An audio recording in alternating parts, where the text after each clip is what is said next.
Fauzia menemani Anda di Tribun Travel Update edisi hari Rabu 17 November 2021. Semakin dekat dengan liburan ya Tribuners, kali ini Mufti akan memberikan sejumlah informasi dan juga rekomendasi untuk Anda mengisi waktu luang untuk berlibur bersama dengan keluarga, kerabat, bahkan orang tersayang. Disampaikan secara langsung bersama sejumlah reporter kami di beberapa daerah, inilah Tribun Travel Update selengkapnya.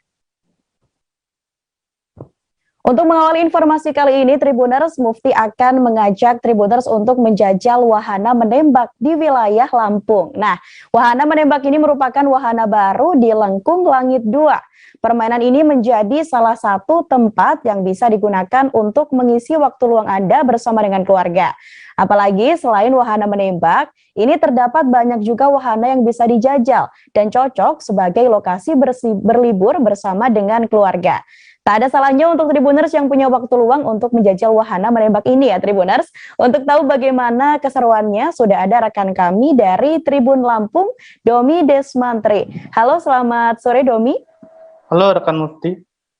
Baik rekan Domi, bisa diceritakan seperti apa wahana bermain yang menembak terutama untuk anak-anak di sana Domi? Baik, di tempat wisata Lengkung Langit 2 terdapat wahana bermain baru, yaitu wahana menembak untuk pengunjung di sana. Nah, untuk wahana menembak sendiri itu baru diresmikan, yaitu pada 13 November kemarin.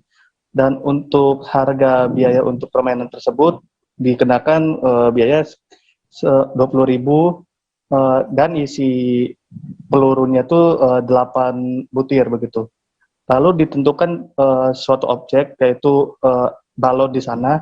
Lalu untuk ke-8 balon tersebut, ketika mengenai 8 balon tersebut, nah itu akan mendapatkan boneka besar begitu. Lalu untuk 7 peluru dia mendapat boneka yang berukuran lebih kecil. Lalu jangan bersedih untuk pengunjung yang tidak bisa mengenakan 7-8 peluru, karena mereka juga menyediakan merchandise lainnya, yaitu gantungan kunci untuk pengunjung yang berhasil menembak 1 hingga 5 peluru begitu. Nah, di situ juga ada permainan lainnya, yaitu dengan cara melempar anak panah begitu. Nah, ketika mengenai 8 balon itu akan mendapatkan boneka berukuran besar. Lalu kalau untuk 7 peluru mendapat boneka yang berukuran lebih kecil. Lalu untuk 1-5 anak panah itu mendapatkan gantungan kunci begitu. Baik, tadi sudah disebutkan terkait dengan tarif dan juga hadiah jika Tribuners ingin bermain wahana tersebut. Lalu bisa dijelaskan juga Domi, selain ada wahana menembak, di sana ini ada wahana apa saja kira-kira? Baik, untuk harga tiket masuk di Lengkung Langit 2 itu, untuk pengunjung dikenakan biaya 15.000 per orang. Lalu untuk kendaraan bermotor dikenakan 5.000 per unit. Untuk kendaraan bermobil dikenakan 10.000 per unitnya. Lalu ketika kita masuk atau pengunjung masuk ke Lengkung Langit 2 itu, banyak sekali spot-spot foto yang bisa dipakai atau digunakan di Lengkung Langit 2 itu. Salah satunya dengan ada di sana banyak gazebo-gazebo yang disewa yang diberikan secara gratis untuk pengunjung yang ingin beristirahat ataupun berfoto-foto dengan keluarga ataupun pasangan begitu. Lalu juga ada wahana kaca, perahu kaca itu pengunjung dikenakan biaya Rp5.000 dan pengunjung dapat berfoto di situ dengan view ke kota Kemiling begitu, menampakkan daerah Kemiling. Nah, lalu ada juga di sana untuk bermain band gitu, tempat bermain band. Kita pengunjung dapat menyaksikan acara musik di tempat tersebut. Lalu ada juga untuk food court bagi pengunjung yang ingin memesan makanan di tempat wisata tersebut begitu.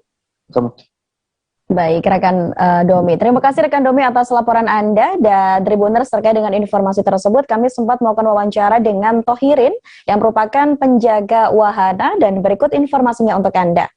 Ini hari Minggu sih. Ini belum tahu. Nah ini mulainya atau dibukanya dari kapan? Mengikuti Lengkung Langit juga atau jam operasionalnya maksud Bang? Ya kemarin aja. Enggak, dari jam berapa sampai jam berapa maksudnya? Oh, Jam sama berapa? mengikutin. Ngikutin sama Lengkung Langit. Jadi kalau Lengkung Langit apa di sini tutup duluan? Ada kan? Enggak sama. Kalau di sini sampai jam berapa sih Bang kalau Lengkung Langit bukanya? Jam 5 ya. Jam 5 udah tutup ya Bang. Oh, oke. Nah, jadi kalau ini nih kalau yang tadi senjata kan 20.000, 8 peluru masuk ke yang sana tadi dapat yang boneka ya Bang ya? Ya kalau emang kena semua. Semua kena pelurunya kena semua 8 peluru itu dapat boneka yang gede. Kalau yang 7 yang di bawahnya. Nah, terus kalau yang 1 atau 2 itu yang gantungan kunci Bang ya? Oke. Kalau yang untuk ini juga sama? Sama aja. Sama juga. Oke. Sasarannya yang itu tadi ya, 8 peluru. Oke. Dengan siapa kita, Pak? Dengan siapa? Pak Tohirin. Pak Tohirin. Oke. Makasih Pak ya. Sukses selalu Pak ya. Semoga makin lancar usahanya Pak. Amin, amin. Oke, makasih Pak. Ayo. Tribuners, berwisata di ruang terbuka hijau ini bisa menjadi salah satu cara memanjakan mata di tengah kesibukan yang Anda jalani Tribuners.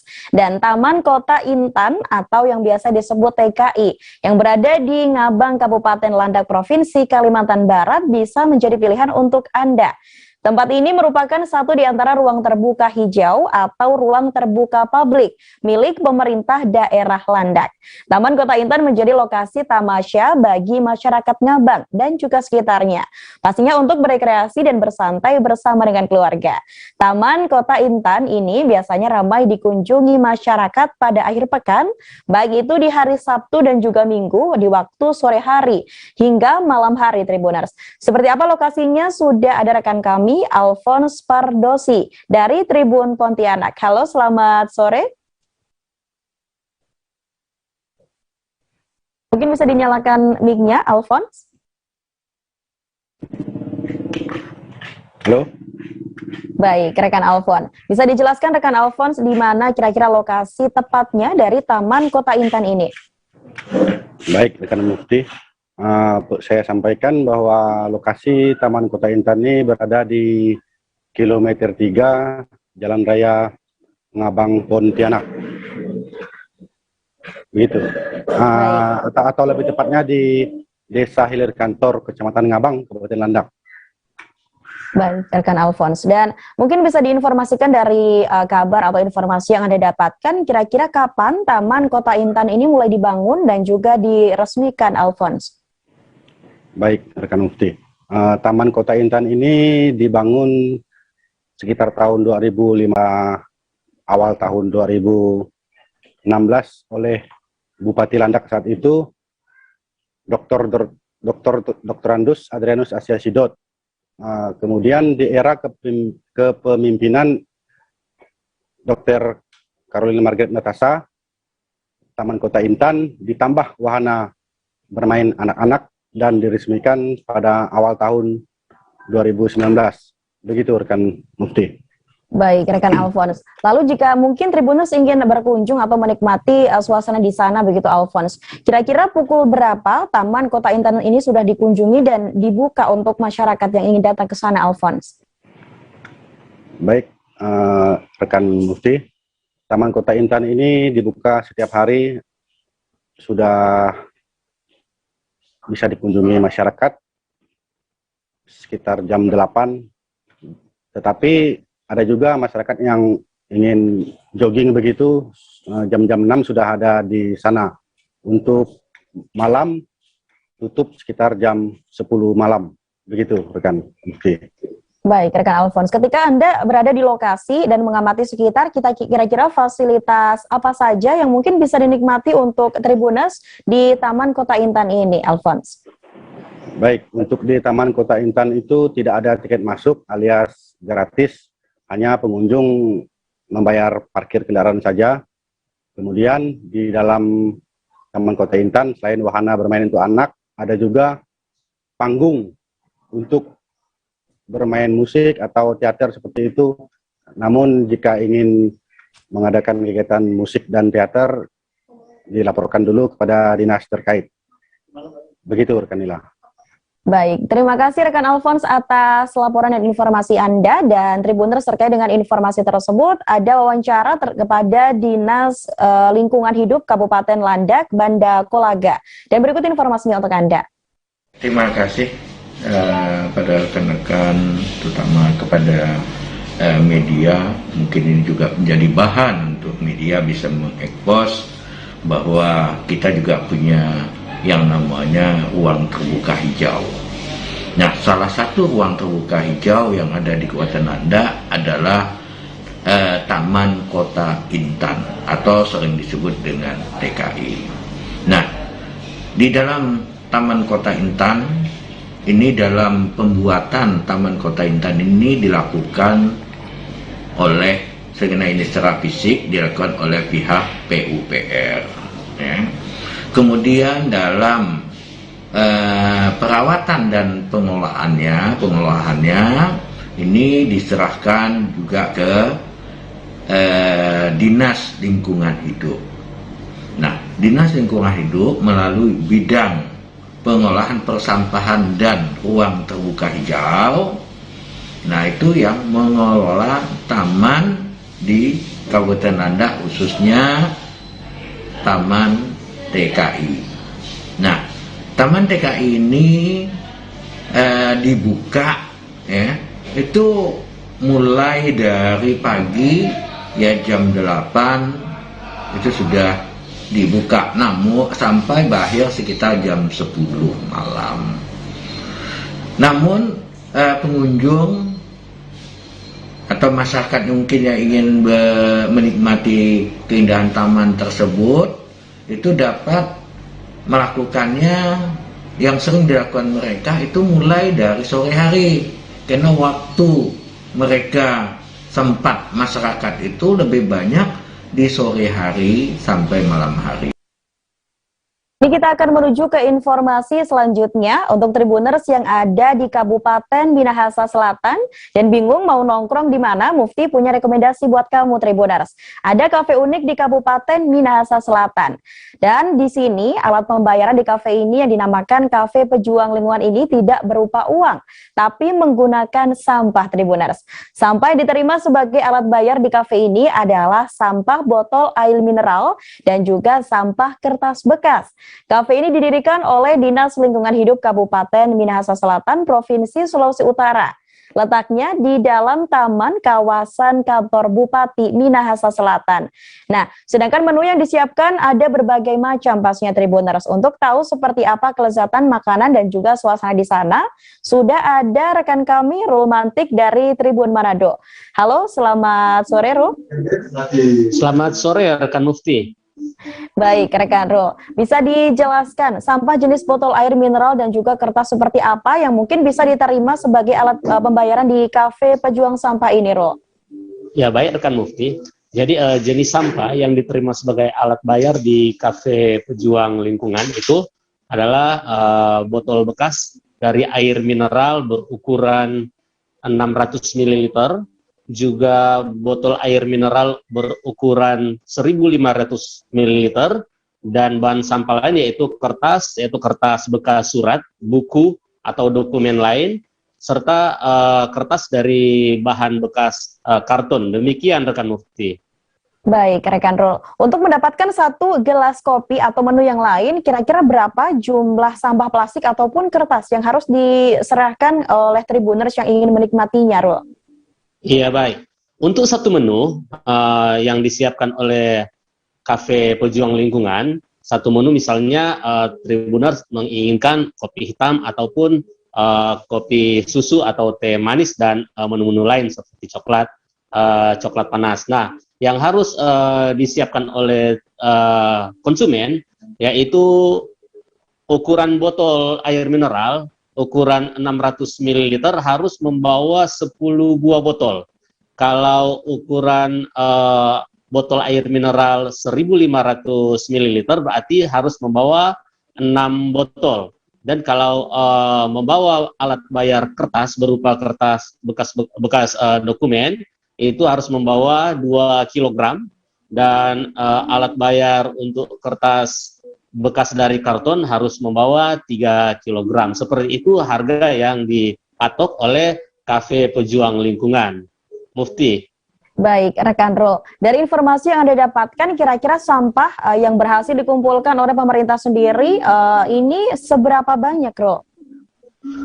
Nah, karena ini baru dimulai, jadi belum diketahui berapa sampah yang diperoleh dari hasil penjualan di kafe ini. Namun sampah-sampah yang diperoleh nanti dikumpulkan dan akan dibawa ke bank sampah. Sebab pemerintah Kabupaten Minahasa Selatan telah membentuk bank sampah di bawah pembinaan Dinas Lingkungan Hidup.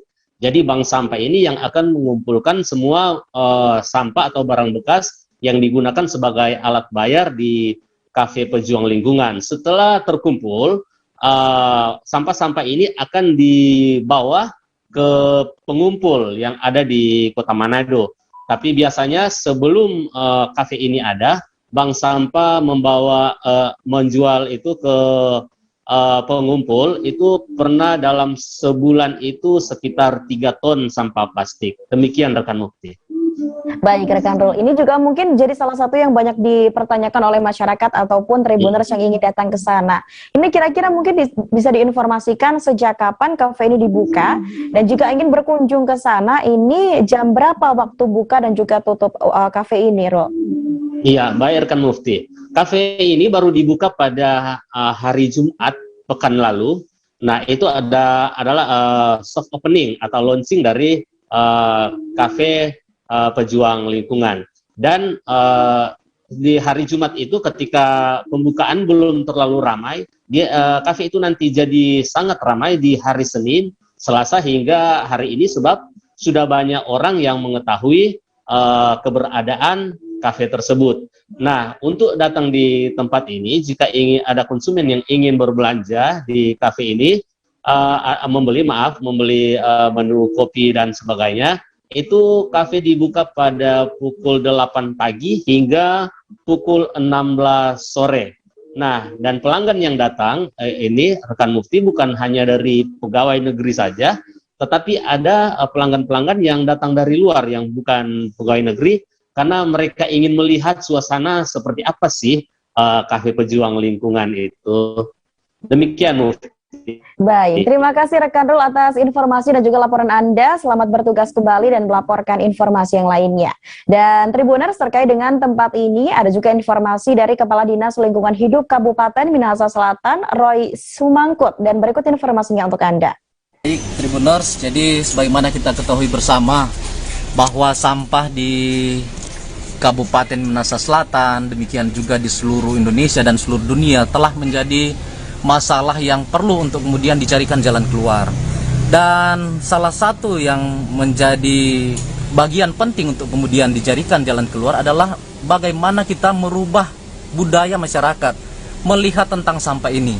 Jadi sampai dengan saat ini masyarakat masih melihat bahwa sampah ini tidak berharga sama sekali, tidak punya nilai apa-apa, apalagi nilai ekonomi. Tapi dengan program ini tentu kami ingin memberikan kesadaran kepada masyarakat bahwa sungguhnya ternyata sampah juga punya nilai, punya arti, punya nilai ekonomis. Jadi dengan mengganti atau menukar sampah sebagaimana yang sudah diuraikan tadi, sampaikan tadi, jadi kita bisa menikmati satu cangkir kopi, kita boleh menikmati kopi susu, teh, coklat, demikian juga menu-menu lainnya. Jadi kami memilih kopi, warung kopi atau terung kopi atau kafe Pejuang Lingkungan, menu utama kopi, karena ini bisa dinikmati oleh seluruh kalangan masyarakat. Jadi harganya terjangkau, baik dari anak kecil demikian juga sampai dengan orang dewasa lanjut usia suka dengan kopi. Jadi kami harapkan tentu ke depan, jadi masyarakat akan kemudian terbiasa untuk melihat sampah sebagai sesuatu yang tentu punya arti, punya harga, punya nilai ekonomis. Itu tujuan kami. Jadi sejak kapan dibukanya kafe Pejuang Lingkungan ini?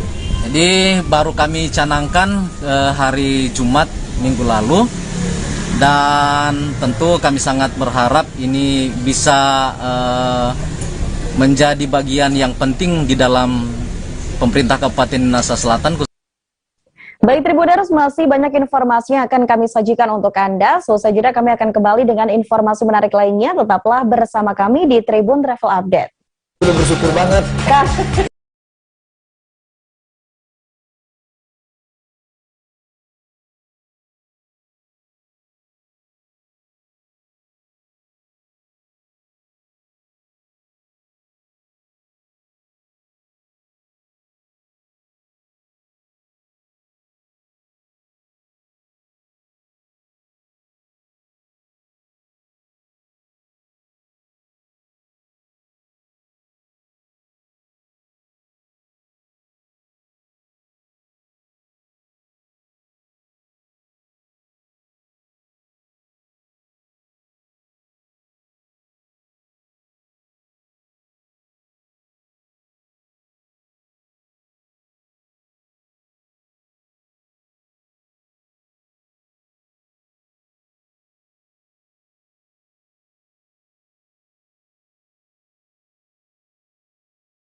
Oke, apa kabar Bang Ariski di sini untuk strateginya?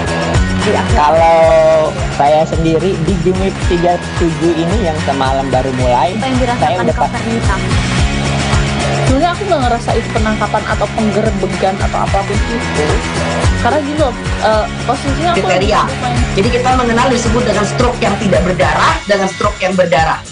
Stroke yang tidak berdarah itu biasanya ditandai dengan adanya penyumbatan. Kalau itu penyumbatan di sini mungkin pikirnya tidak ke situ kali ya, tapi kalau di Korea atau di Kamboja itu ada beberapa paper yang Saya itu mas, ya dulunya tukang koran. Oh gitu ya. Tukang koran. Ya, saya baca itu, Pak. Tuh kan pernah baca kan? Jadi kalau saya jadi tanggal itu udah bersyukur banget. Si anak ini dijadikan sebagai tersangka begitu. Ya, kalau ini kita bicara yang di luar kasus Sebongombo ya. Dengan nama hujan shower, di mana terdapat batas jelas antara daerah hujan dan tidak hujan yang biasanya terjadi pada fase awal mature stage atau tahap berbahaya dewasa. itu Kang.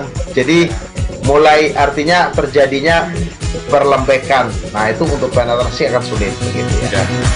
Dok, saya ini Menurut saya memang tidak mudah, bukan urusan tanah diambil. Kalau misalnya Amerika Serikat sekarang, Rasulullah mengatakan dalam sebuah hadis bahwa berpuasa di 6 hari Syawal itu. Oke, apa kabar Bang Ariski di sini untuk strateginya? Kalau saya sendiri di Jumip 37 ini yang semalam baru mulai, saya udah pasti. Sebenarnya aku nggak ngerasa itu penangkapan atau penggerbegan atau apapun itu, karena gini loh, posisinya aku kriteria. Jadi kita mengenal disebut dengan stroke yang tidak berdarah dengan stroke yang berdarah. Stroke yang tidak berdarah itu biasanya ditandai dengan adanya penyumbatan. Kalau itu penyumbatan di sini mungkin pikirnya tidak ke situ kali ya, tapi kalau di Korea atau di Kamboja itu ada beberapa paper yang saya itu mas, ya dulunya tukang koran. Oh gitu ya. Tukang koran. Ya, saya baca itu, Pak. Tuh kan pernah baca kan? Jadi kalau saya jadi tanggal itu udah bersyukur banget. Si anak ini dijadikan sebagai tersangka begitu. Ya, kalau ini kita bicara yang di luar kasus Sebongombo ya. Dengan nama hujan shower, di mana terdapat batas jelas antara daerah hujan dan tidak hujan yang biasanya terjadi pada fase awal mature stage atau tahap Berbahaya dewasa. itu Kang. Jadi mulai artinya terjadinya perlembekan. Nah itu untuk penetrasi akan sulit begitu ya. Dok, saya ini Menurut saya memang tidak mudah, bukan urusan tanah diambil. Kalau misalnya Amerika Serikat sekarang, Rasulullah mengatakan dalam sebuah hadis bahwa berpuasa di 6 hari Syawal itu. Oke, apa kabar Bang Ariski di sini untuk strateginya? Kalau saya sendiri di Jumip 37 ini yang semalam baru mulai, saya udah pasti. Sebenarnya aku nggak ngerasa itu penangkapan atau penggerbegan atau apapun itu, karena gini loh, posisinya aku kriteria. Jadi kita mengenal disebut dengan stroke yang tidak berdarah dengan stroke yang berdarah. Stroke yang tidak berdarah itu biasanya ditandai dengan adanya penyumbatan. Kalau itu penyumbatan di sini mungkin pikirnya tidak ke situ kali ya, tapi kalau di Korea atau di Kamboja itu ada beberapa paper yang saya itu mas, ya dulunya tukang koran. Oh gitu ya. Tukang koran. Ya, saya baca itu, Pak. Tuh kan pernah baca kan? Jadi kalau saya jadi tanggal itu udah bersyukur banget. Si anak ini dijadikan sebagai tersangka begitu. Ya, kalau ini kita bicara yang di luar kasus Sebongombo ya. Dengan nama hujan shower, di mana terdapat batas jelas antara daerah hujan dan tidak hujan yang biasanya terjadi pada fase awal mature stage atau tahap Berbahaya dewasa. itu Kang.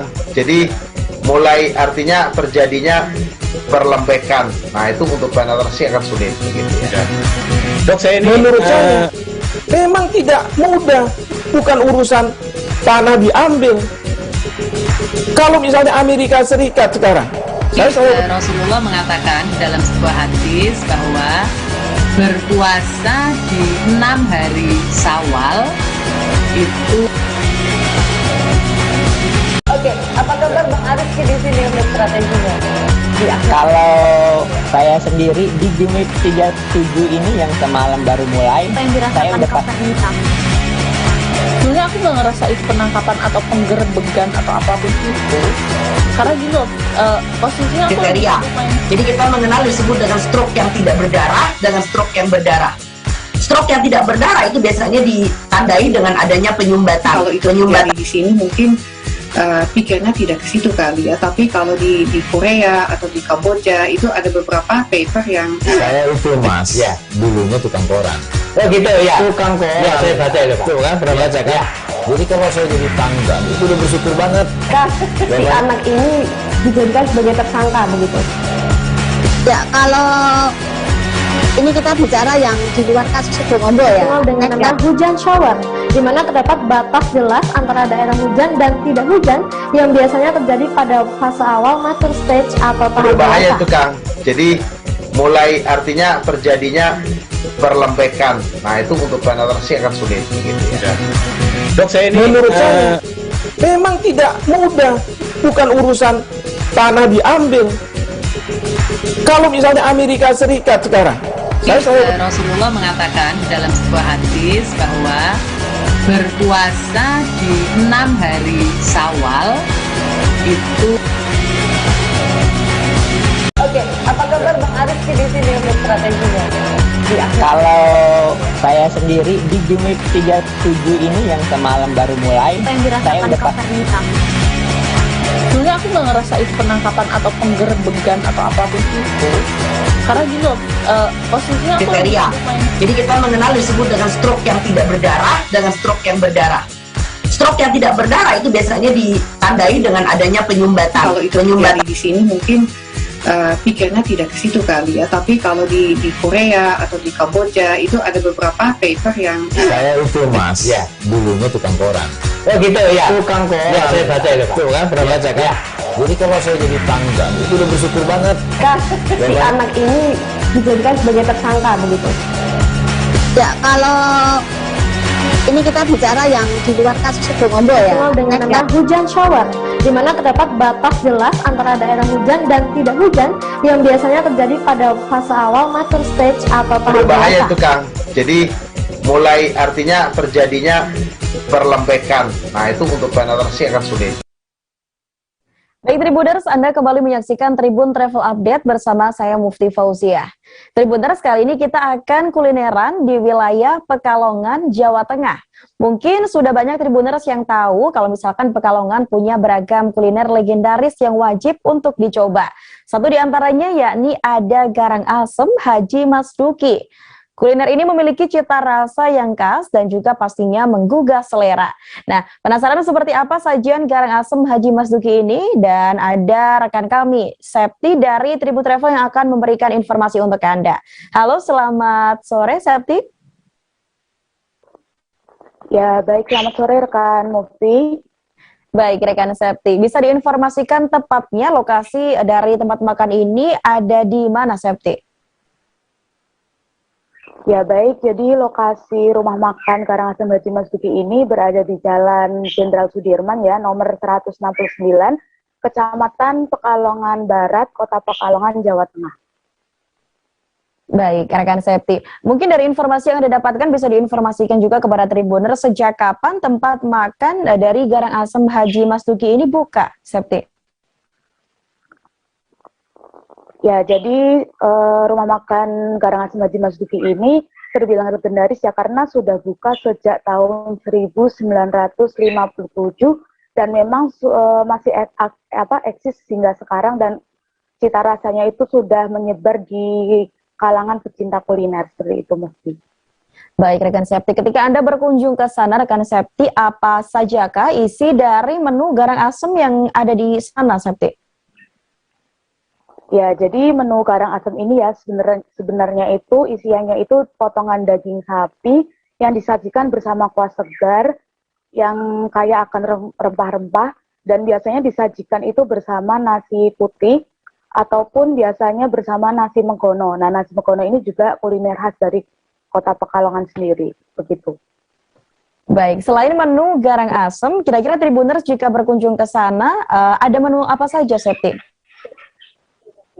Selain menu garang asem, di rumah makan Garang Asem Haji Mas Duki ini ada menu yang sangat menggugah selera seperti sop buntut, ada sop iga sapi, terus ada pecel, ada soto tauco, terus ada nasi megono, dan masih banyak lagi juga di sini. Dan selain makanan ada juga minuman seperti es teh, terus ada es jeruk, ada aneka jus dan kopi. Seperti itu. Baik, Septi, mungkin ini juga menjadi salah satu yang banyak dipertanyakan begitu ya, untuk bisa menikmati seporsi garak asem di Haji Mas Duki ini, kira-kira berapa harganya, Septi? Untuk seporsi harga garang asem ini ya, kalau misalkan tanpa nasi itu dibanderol harga itu 27.500. Namun kalau misalkan kita mau pesan untuk paketan yang isinya garang asem, terus ada nasi megono, terus ada telur semurnya, itu dibanderol harga 38.000 aja. Baik, Septi. Terima kasih, Septi, atas laporan Anda. Kami tunggu laporan Anda selanjutnya dan selamat bertugas kembali, Septi. Baik, Tribuners, jika Anda ingin berwisata, bisa mencoba menikmati indahnya panorama di Kepulauan Talaut. Saking indahnya, Tribuners, tak heran jika pulau ini dinamakan sebagai Porodisa, ibarat sepenggal surga di tempat terpencil. Selain keindahan alamnya, Kepulauan Talaut juga dikenal dengan pesona wisata rohaninya. Salah satu ikon wisata yang ada di kota ini adalah Patung Yesus Memberkati. Patung ini memiliki tinggi 36 meter di kompleks kantor Bupati Talaut. Pembangunan patung Yesus ini memiliki nilai sakral, yakni sebagai wujud dari kasih yang menyatukan masyarakat Talaut. Untuk tahu seperti apa keindahan tempat ini, sudah ada rekan kami, Ivan Mamentiwalo dari Tribun Manado. Halo, selamat sore, Ivan. Bisa dinyalakan mic-nya, Ivan? Halo, selamat sore. Baik, selamat sore, Ivan. Bisa dideskripsikan, Ivan, tentang lokasi monumen patung Yesus Memberkati yang ada di sana. Seperti apa, Ivan? Ya, oke. Untuk monumen patung Tuhan Yesus Memberkati di Kabupaten Kepulauan sendiri terletak di Jalan Dwi Batu, Kabupaten Kepulauan Talaut, Provinsi Sulawesi Utara. Oke, patung Yesus Memberkati sendiri ini saat ini banyak dikunjungi oleh masyarakat atau warga-warga sekitar, dan bahkan banyak dikunjungi juga dari warga dari luar daerah seperti Manado, Gorontalo, dan beberapa daerah lainnya. Dan ini patung Yesus Memberkati ini diketahui dibangun oleh bupati sebelumnya, yaitu Ibu Sri Wahyuni Manalip, untuk menjadi satu tempat destinasi wisata di Kabupaten Talaut, terutama di perbatasan NKRI ini. Ya, seperti itu. Baik, rekan Ivan. Lalu dari informasi yang Anda dapatkan, bagaimana peran dari pemerintah Kabupaten Talaut sendiri dalam pengembangan dunia pariwisata, terutama di wilayah Talaut ini, Ivan? Ya, oke.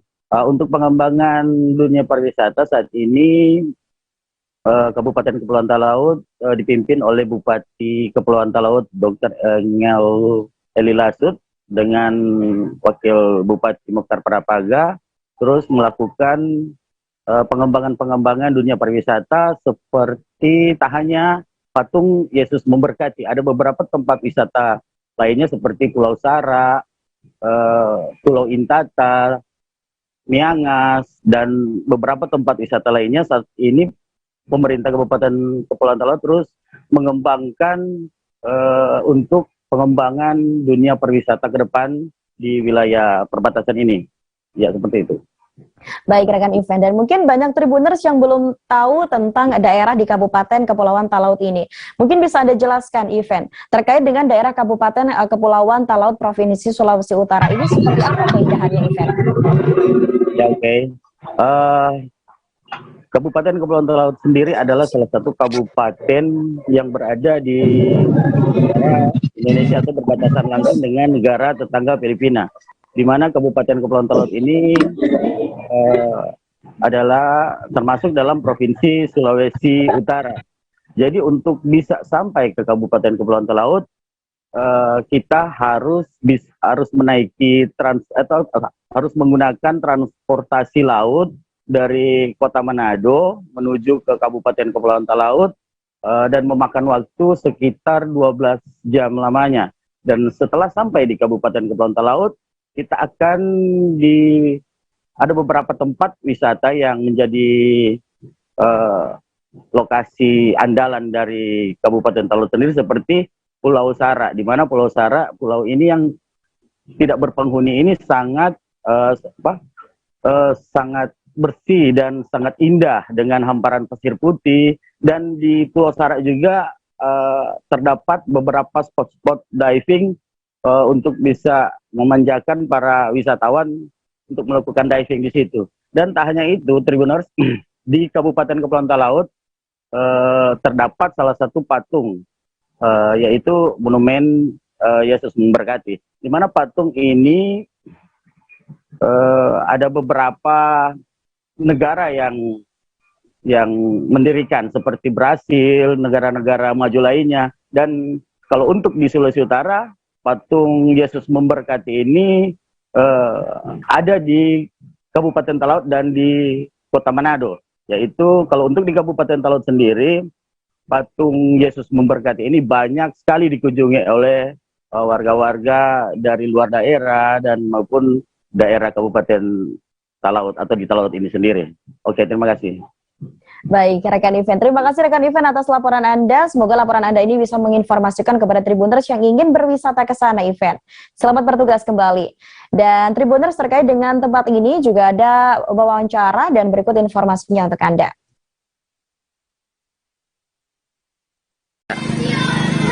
Sebagai warga Talaut tentunya kita merasa berbangga. Kenapa berbangga? Karena patung Tuhan Yesus Memberkati ini ada di beberapa negara, termasuk di Brasil, Vietnam, dan Amerika Serikat. Bahkan di Indonesia ada beberapa tempat seperti Toraja, Manado, dan satu-satunya ada di Kabupaten Kepulauan Talaut. Di Talaut ini tinggi patung Tuhan Yesus Memberkati ini sekitar 25 meter.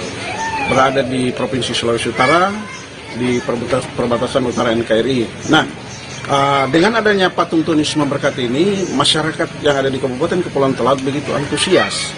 Karena ini merupakan salah satu destinasi pariwisata yang sangat menjanjikan dan sangat menarik.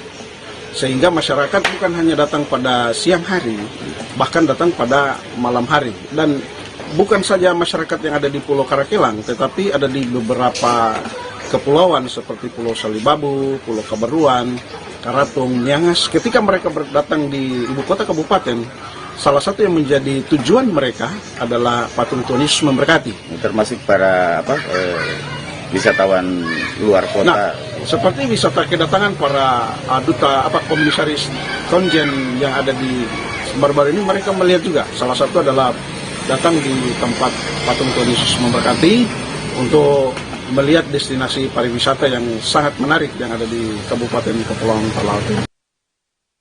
Menuju ke informasi terakhir, Mufti akan mengajak Tribuners untuk mengenal angklung Dok-Dok Lojor di Kesepuhan Sinar Resmi Jawa Barat, Tribuners. Setiap ukuran angklung Dok-Dok Lojor Kesepuhan Sinar Resmi ini memiliki nama berbeda-beda. Ada yang disebut sebagai gonggong, panempas, kingking, dan inclok. Angklung Dok-Dok Lojor ini sudah ada sejak ratusan tahun yang lalu. Uniknya ada waktu tertentu, Tribuners, untuk membuat angklung ini. Angklung ini pastinya tidak memiliki nada do re mi, tapi saat dimainkan suaranya tidak kalah merdu dengan angklung biasanya. Seperti apa informasinya? Sudah ada rekan kami Rizal Jalaluddin dari Tribun Jawa Barat. Halo Rizal. Ya, halo Mufti. Baik, rekan Rizal, bisa diinformasikan sebenarnya sejak kapan angklung Dok-Dok ini ada atau resmi ada di Indonesia? Oke, baik Mufti, saya jabarkan kembali bahwa angklung Dok-Dok Lojor ini hanya ada di Kesepuhan Sinar Resmi di Desa Sinar Resmi, Kecamatan Solok, Kabupaten Sukabumi, Jawa Barat. Berdasarkan data yang saya himpun dari pimpinan Kesepuhan Sinar Resmi, Abah Asep Nugraha, beliau mengatakan bahwa Dok-Dok Lojor ini ataupun angklung Dok-Dok Lojor ini sudah ada sejak ratusan tahun yang lalu, lebih dari 400 tahun yang lalu. Berarti sejak masa penjajahan pun angklung ini sudah ada, Mufti. Baik, rekan Rizal. Lalu bisa diinformasikan terkait dengan perbedaan angklung ini dengan angklung biasa seperti apa, Rizal?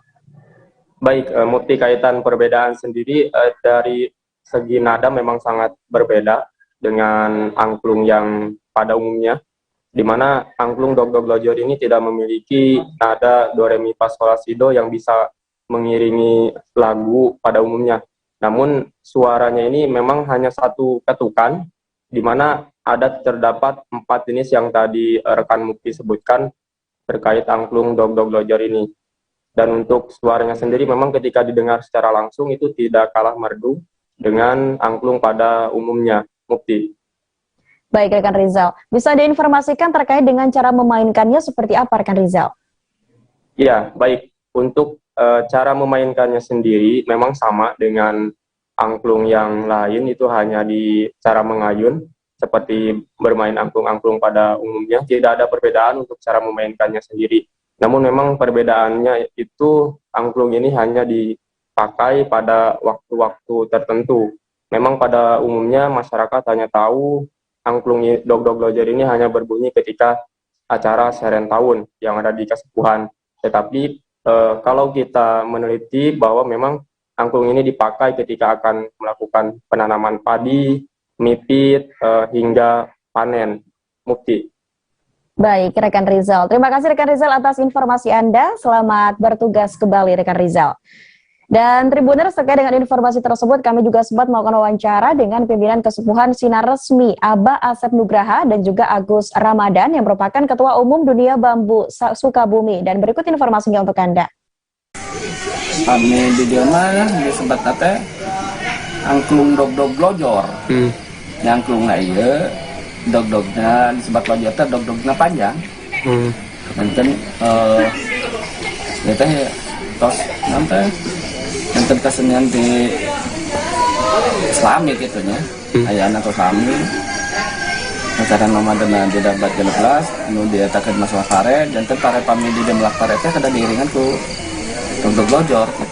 Saga kegiatan dan eta pare, nyata di itu kesenian dia untuk lojor. Kemarin paling kan di zaman bahula itu kayak di hiburan atau tapi naonnya kan ya. Ya, hari ini adalah Hari Angklung Internasional yang sudah diperingati beberapa tahun ke belakang. Ini di Kasepuhan Sirna Resmi adalah ada angklungnya angklung dog-dog lojor. Ternyata ini sudah ratusan tahun dan masuk dalam kawasan Geopark Ciletuh. Kepedulian dari DPS ingin melestarikan supaya kesenian tradisional ini supaya tidak punah, dan angklung di Sirna Resmi dengan angklung-angklung yang ada di tempat lain itu berbeda. Di sini tidak ada nada do re mi fa sol la si do, tetapi ini juga mengandung syarat makna. Memainkannya sama, cuma nadanya juga berbeda dengan seperti angklung-angklung. Baik Tribuners, informasi tersebut sekaligus mengakhiri perjumpaan kita pada Tribun Travel Update kali ini. Nantikan informasi lainnya hanya di Tribun News. Dan mendengar sekarang lagi pandemi COVID-19, jangan kami ingatkan untuk terus menerapkan protokol kesehatan dimanapun Anda berada. Saya Mufti Fauzia, mewakili kru yang bertugas, pamit undur diri. Terima kasih dan sampai jumpa. Jangan lupa like, subscribe, dan share ya.